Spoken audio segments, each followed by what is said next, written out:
අහුව මේක කොට්ටුරු වලට කරන්න පුළුවන්ද කියලා. අද අපි මුලින්ම අපිට අවශ්‍ය තැනට ස්ටෙන්සිල් එක තියලා අපි ටේප් එකකින් පොඩ්ඩක් හඳව ගන්නවා. හඳවගෙන අපි ඒක යටට පොලිතින් කොටසක් තියාගමු යට කොටසට තැවෙරෙන නිසා.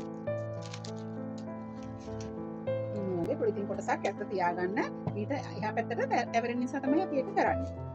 ඉතින් මේ සඳහා ගන්නේ ෆැබ්‍රික් ප්ලේන් පින් එක. බලන්න මේ කලර්ස්. ඒකට අපි පාවිච්චි කරන්නේ මේ ස්පන්ජ් කෑලි තියෙන්නේ. අපි ස්පන්ජ් එකක් අරගෙන මේ කෑලි කපලා අරගෙන තියෙනවා. අපි මුලින්ම අපිට අවශ්‍ය ප්‍රධාන දේ අපි print කරගෙන ඉඳිමු.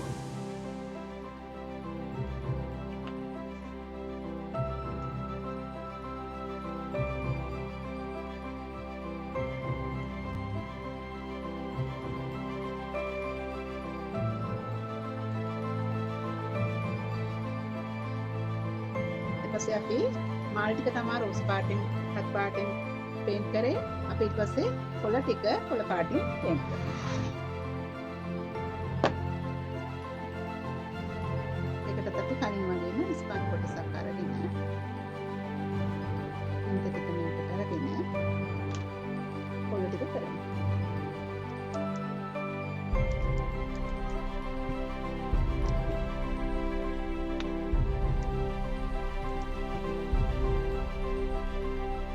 මල් බකට් එක කරමු. දුඹුරු පාටයි කහ පාටයි මිශ්‍ර කරලා අපි ඉතින් කහ පාටක් දාලා ඊට පස්සේ කහ පාට යොදා ගන්නවා.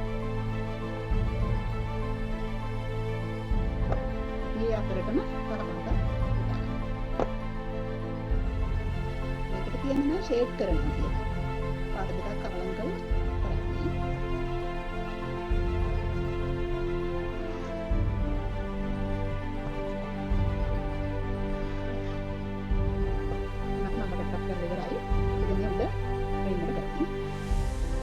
මේ කලස් දෙකෙන්ම ගියත් ලස්සනයි.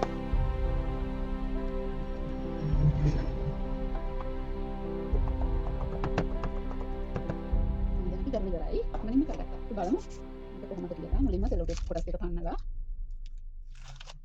මේක පරිස්සමට ගන්න. මෙන්න බලන්න දැන් අපි අද කරේ කොටුරේකට බලන්න.